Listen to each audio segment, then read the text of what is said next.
by Patrick 79. Chapter 6. In one moment we were in a French village. We walked through a great factory of some sort, where men and women and little children were toiling in heat and dirt and a fog of dust. And they were clothed in rags and drooped at their work, for they were worn and half-starved and weak and drowsy. And Satan said, "It is some more moral sense. The proprietors are rich and very holy, but the wage they pay these poor brothers and sisters of theirs is only enough to keep them from dropping dead with hunger. The work hours are 14 per day, winter and summer, from 6 in the morning till 8 at night. Little children and all. And they walk to and from the pigsties which they inhabit, 4 miles each way, through mud and slush, rain, snow, sleet, and storm, daily, year in and year out. They get 4 hours of sleep. They kennel together, 3 families in a room, in unimaginable filth and stench. And disease comes, and they die off like flies. Have they committed a crime, these mangy things? No. What have they done, that they are punished so? Nothing at all, except getting themselves born into your foolish race. You have seen how they treat a misdoer there in jail. Now you see how they treat the innocent and the worthy. Is your race logical? Are these ill-smelling innocents better off than that heretic? Indeed, no. His punishment is trivial compared with theirs. They broke him on the wheel and smashed him to rags and pulp after we left, and he is now dead, and free of your precious race. But these poor slaves here, why, they have been dying for years, and some of them will not escape from life for years to come. It is the moral sense which teaches the factory proprietors the difference between right and wrong. You perceive the result. They think themselves better than dogs. Ah, you are such an illogical, unreasoning race. And paltry. Oh, unspeakably. Then he dropped all seriousness and just overstrained himself, making fun of us and deriding our pride in our warlike deeds, our great heroes, our imperishable fames, our mighty kings, our ancient aristocracies, our venerable history, and laughed till it was enough to make a person sick to hear him. And finally he sobered a little and said, "But after all, it is not all ridiculous. There is a sort of pathos about it when one remembers how few are your days, how childish your pomps, and what shadows you are. Presently all things vanished suddenly from my sight, and I knew what it meant. The next moment we were walking along in our village, and down towards the river I saw the twinkling lights of the Golden Stag. Then, in the dark, I heard a joyful cry, "He's come again!" It was Seppi Wohlmeyer. He had felt his blood leap and his spirits rise in a way that could mean only one thing, and he knew Satan was near, although it was too dark to see him. He came to us, and we walked along, and Seppi poured out his gladness like water.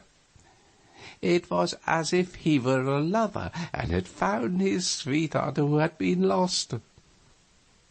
Seppi was a smart and animated boy, and had enthusiasm and expression, and was a contrast to Nicholas and me. He was full of the last new mystery. Now, the disappearance of Hans Opert, the village loafer. People were beginning to be curious about it, he said. He did not say anxious. Curious was the right word, and strong enough. No one had seen Hans for a couple of days. "Not since he did that brutal thing, you know," he said. "What brutal thing?" It was Satan that asked. "Well, he was always clubbing his dog, which is a good dog, and his only friend, and is faithful and loves him, and does no one any harm.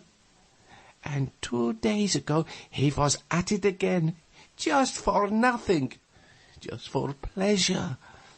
And the dog was howling and begging, and Theodore and I begged too, but he threatened us, and struck the dog again with all his might, and knocked one of his eyes out.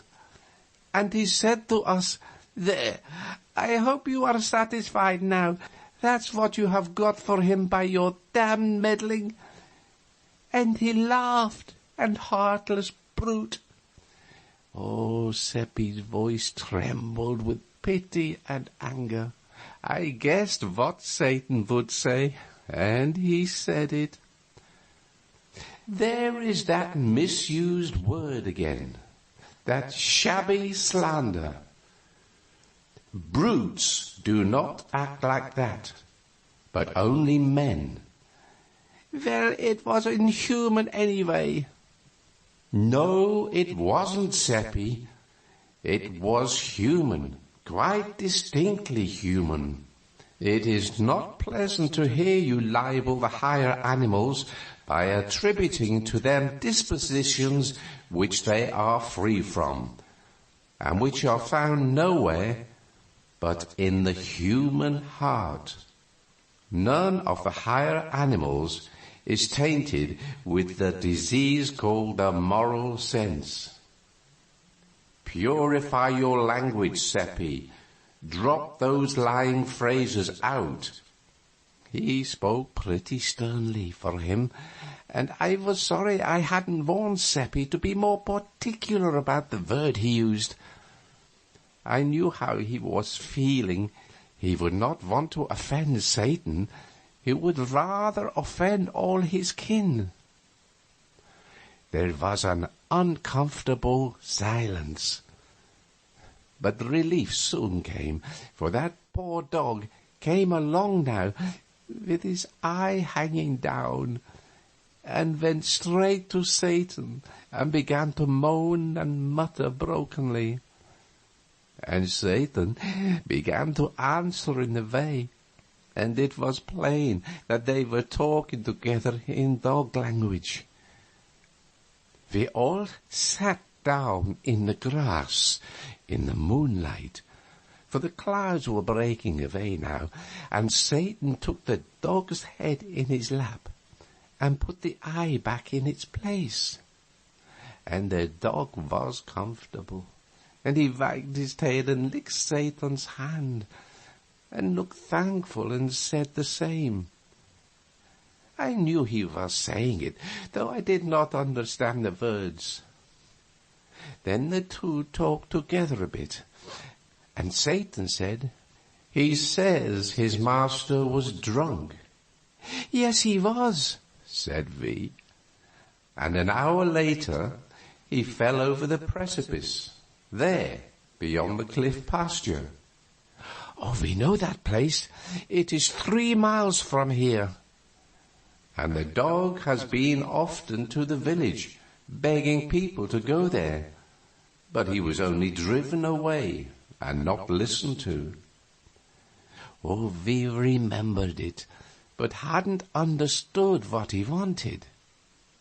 He only wanted help for the man who had misused him, and he thought only of that, and has had no food nor sought any. He has watched by his master 2 nights. What do you think of your race? Is heaven reserved for it, and this dog ruled out, as your teachers tell you? Can your race add anything to this dog's stock of morals and magnanimities? Oh, he spoke to the creature, who jumped up eager and happy, and apparently ready for orders and impatient to execute them. "Get some men, go with the dog, he will show you that carrion, and take a priest along to arrange about insurance, for death is near." With the last word he vanished, to our sorrow and disappointment. We got the men and Father Adolf, and we saw the man die. Nobody cared but the dog.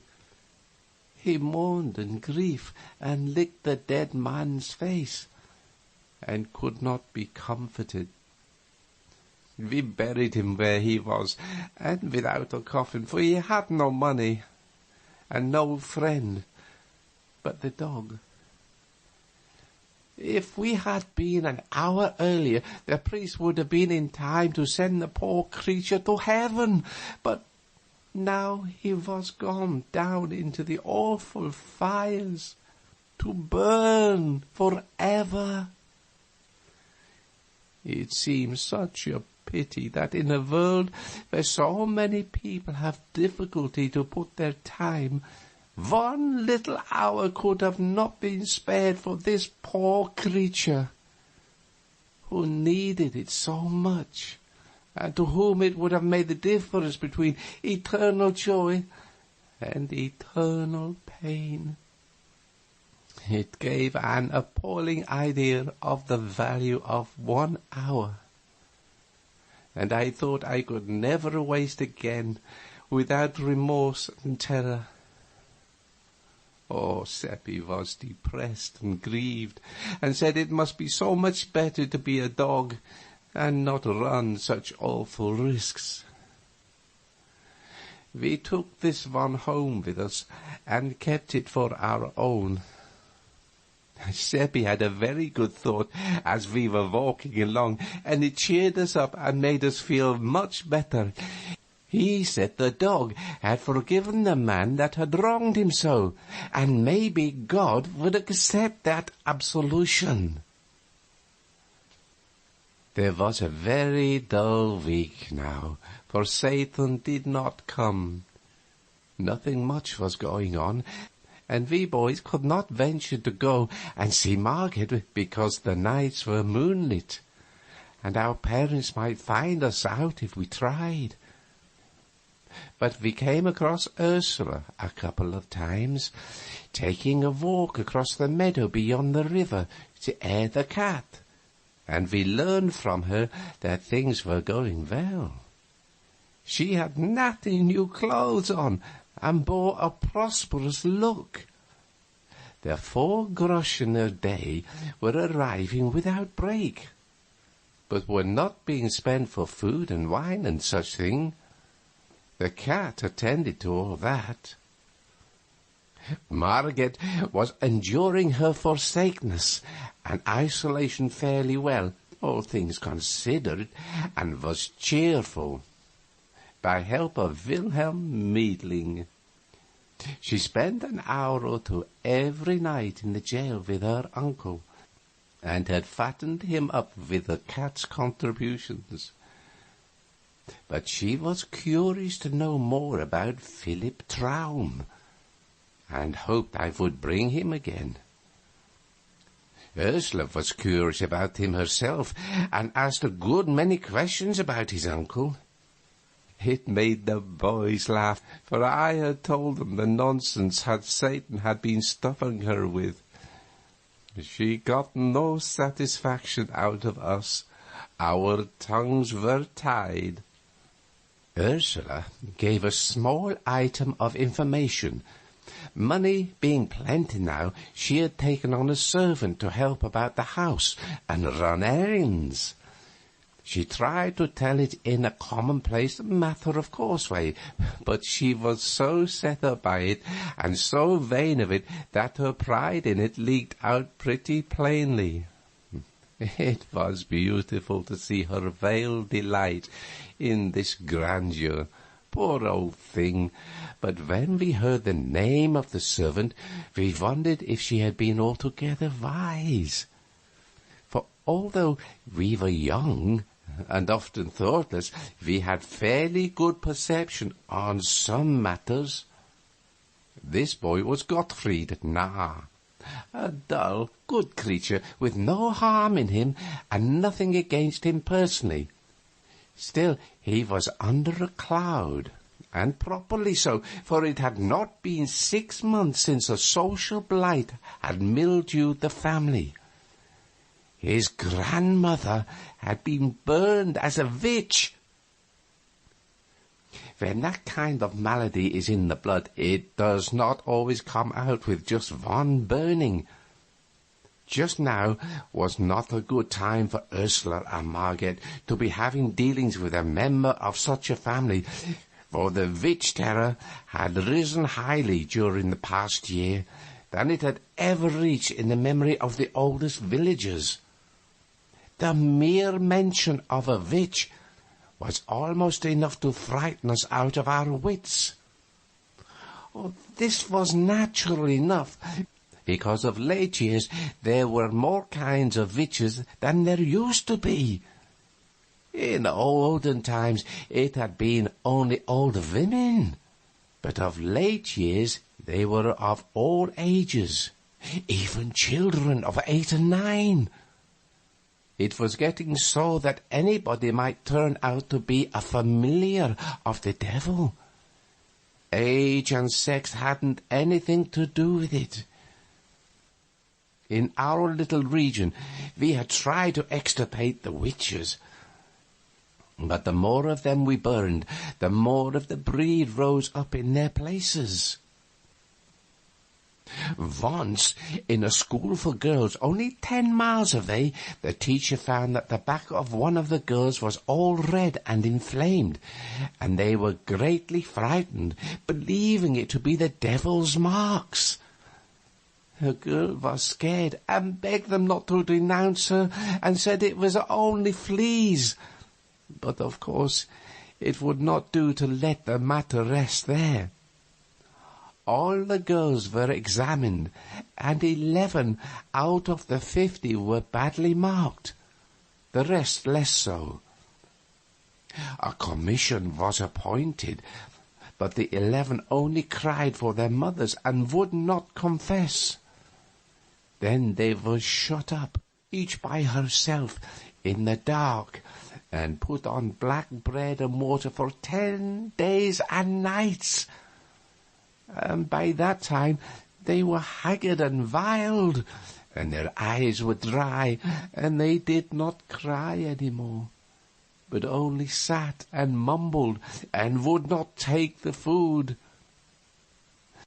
Then one of them confessed, and said they had often ridden through the air on the broomsticks to the witches' Sabbath, and in a bleak high place up in the mountains had danced and drunk and caroused with several 100 other witches, and the evil one, and all had conducted themselves in a scandalous way, and had reviled the priests and blasphemed God. That is what she said. Not in narrative form, for she was not able to remember any of the details without having them called to her mind one after another. But the commission did that, for they knew just what questions to ask. They all been written down for the use of witch commissioners 2 centuries before. They asked, "Did you do so-and-so?" And she always said yes, and looked weary and tired, and took no interest in it. And so when the other 10 heard that this one confessed, they confessed too, and answered yes to the questions. Then they were burned at the stake all together, which was just and right. And everybody went from all the countryside to see it. I went too.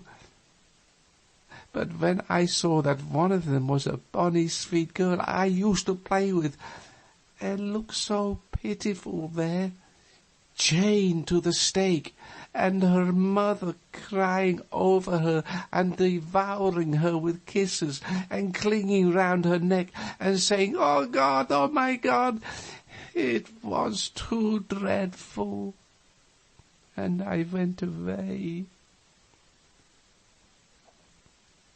It was bitter cold weather when Godfrey's grandmother was burned. It was charged that she had cured bad headaches by kneading the person's head and neck with her fingers, as she said, but really by the devil's help, as everybody knew.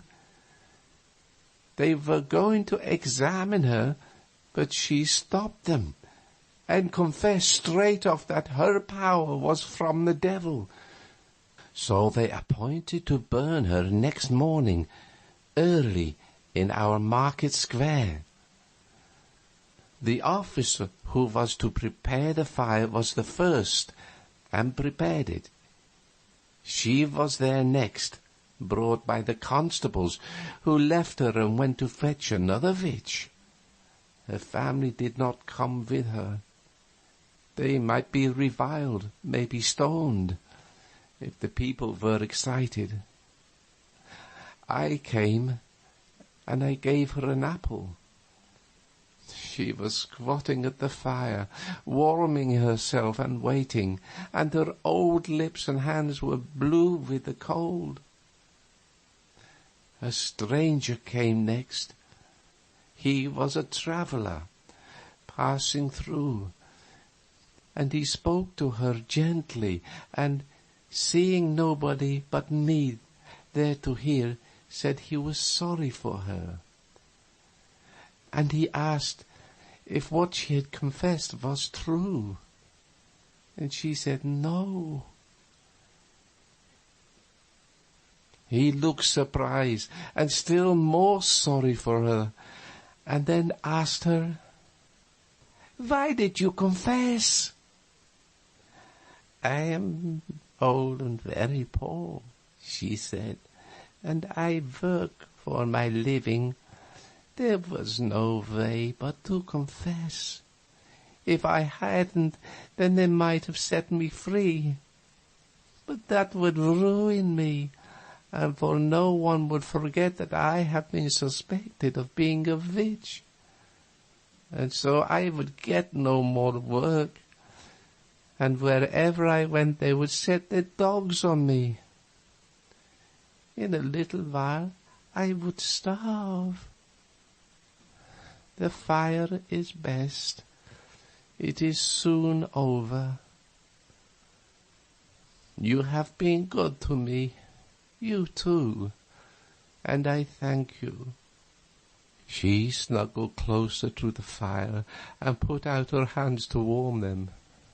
The snowflakes descended soft and still on her old grey head, and making it white and whiter.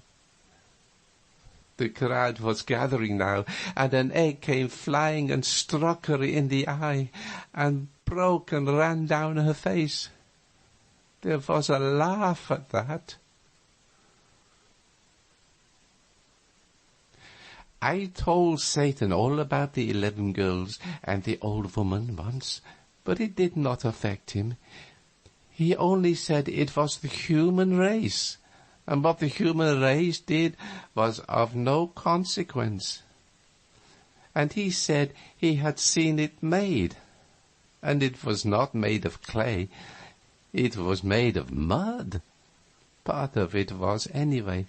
I knew what he meant by that, the moral sense. He saw the thought in my head, and it tickled him and made him laugh.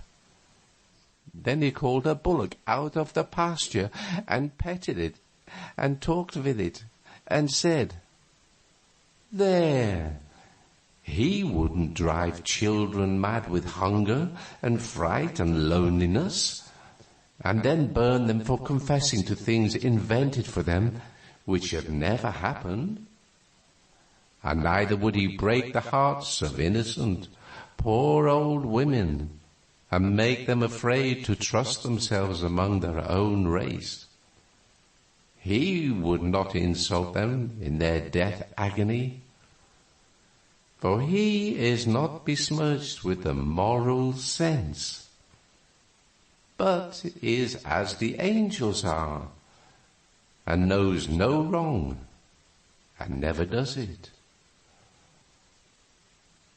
Oh, lovely as he was, Satan could be cruelly offensive when he chose, and he always chose when the human race was brought to his attention. He always turned his nose up at that, and never had a kind word for it.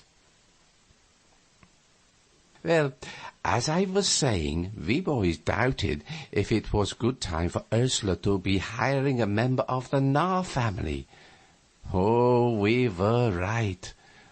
When the people found it out, they were naturally indignant, and moreover, since Margaret and Ursula hadn't enough to eat themselves, where was the money coming from to feed another mouth? That is what they wanted to know, and in order to find out, they stopped avoiding Gottfried and began to seek his society and have sociable conversations with him. He was pleased, not thinking any harm and not seeing the trap, and so he talked innocently along and was no discreeter than a cow. "Oh, money," he said, "they've got plenty of it. They pay me 2 groschen a week, besides my keep. And they live on the fat of the land, I can tell you. The prince himself can't beat their table." This astonishing statement was conveyed by the astrologer to Father Adolf on a Sunday morning when he was returning from Mass. He was deeply moved and said, "Oh, this must be looked into." He said there must be witchcraft at the bottom of it, and told the villagers to resume relations with Margaret and Ursula in a private and unostentatious way, and keep both eyes open. They were told to keep their own counsel and not rouse the suspicions of the household. The villagers were at first a bit reluctant to enter such a dreadful place, but the priest said they would be under his protection while there, and no harm would come to them, particularly if they carried a trifle of holy water along and kept their beads and crosses handy. This satisfied them and made them willing to go. Envy and malice made the baser sort even eager to go. And so poor Margaret began to have company again, and was as pleased as a cat. She was like most anybody else, just human and happy in her prosperities and not averse from showing them off a little. And she was humanly grateful to have a warm shoulder turned to her and be smiled upon by her friends and the village again. For of all the hard things to bear, to be cut by your neighbours and left in contemptuous solitude is maybe the hardest. The bars were down, and we could all go there now, and we did, our parents and all, day after day. The cat began to strain herself. She provided the top of everything for those companies, and in abundance. Among them many a dish and many a wine which they had not tasted before, and which they had not even heard of, except at second hand from the prince's servants. And the table there was much above ordinary too. Margaret was troubled at times, and pursued Ursula with questions to an uncomfortable degree. But Ursula stood her ground and stuck to it that it was Providence, and said no word about the cat. Margaret knew that nothing was impossible to Providence, but she could not help having doubts that this effort was from there, though she was afraid to say so, lest disaster came of it. Witchcraft occurred to her, but she put the thought aside, for this was before Gottfried joined the household, and she knew Ursula was pious and a bitter hater of witches. By the time Gottfried arrived, Providence was established, unshakably entrenched, and getting all the gratitude. The cat made no murmur, but went on composedly, improving in style and prodigality by experience.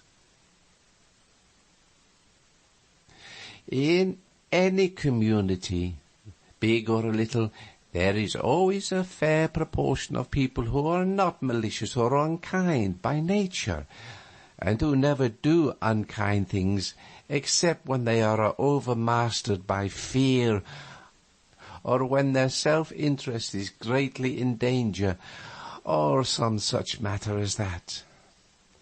Esseldorf had its proportion of such people, and ordinarily their good and gentle influence was felt. But these were not ordinary times, on account of the witch dread, and so we did not seem to have any gentle and compassionate heart left to speak of.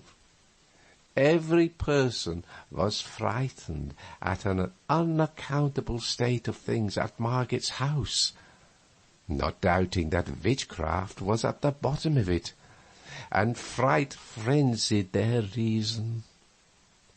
Naturally, there were some who pitied Margaret and Ursula for the danger that was gathering about them, but naturally they did not say so.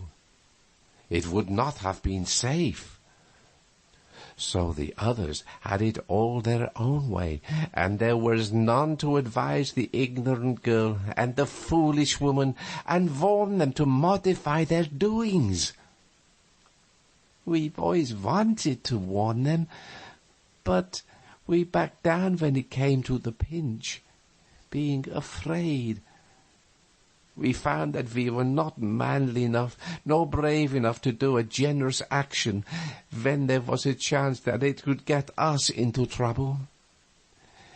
Neither of us confessed this poor spirit to the others, but did as other people would have done, dropped the subject and talked about something else.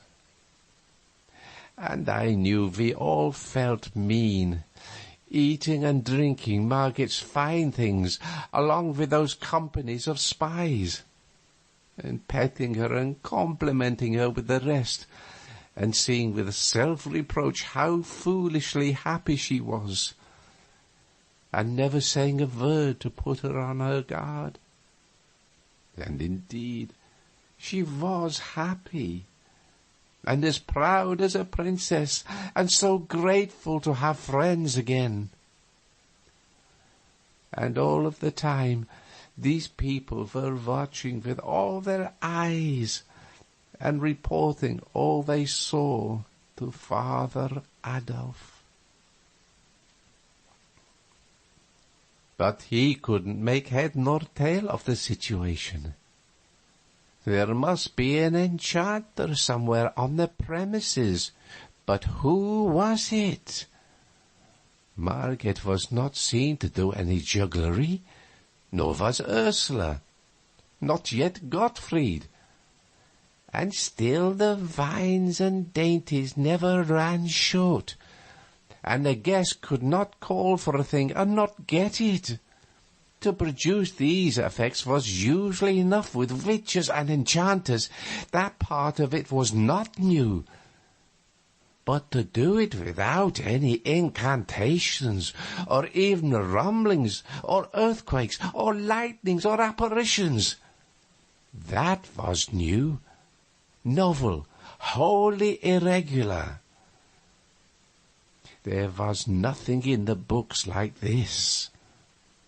Enchanted things were always unreal. Gold turned to dirt in an unenchanted atmosphere.